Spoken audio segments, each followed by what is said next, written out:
before I stopped training group sessions, this is what I was doing. I was seeing all that stuff happen right in the gym. I was seeing all these people that I like have trained and coached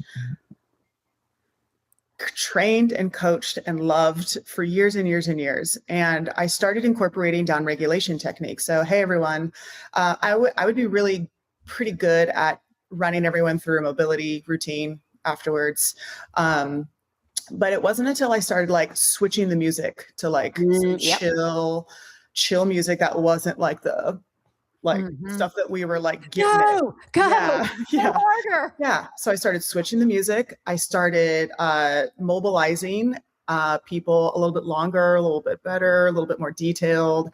I started asking people to pay attention to how they were feeling. I asked people to start paying attention to how their breathing was.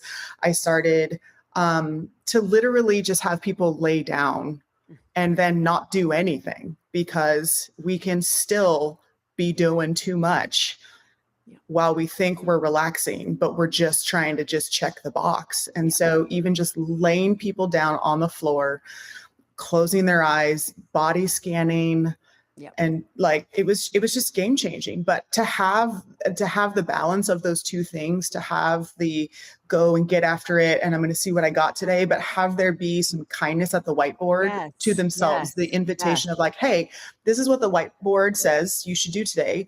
But also, how are you feeling? Have you eaten enough today, or were you just snacking off your kid's plate? Have you drank enough water? Are you coming from work? Is there something like hungover? Yeah, totally. Is it Monday and you're struggling? Is it Friday morning and you hit it hard on Thursday?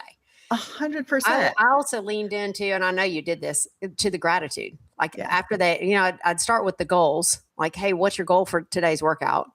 Yeah. And I found that people couldn't even answer that.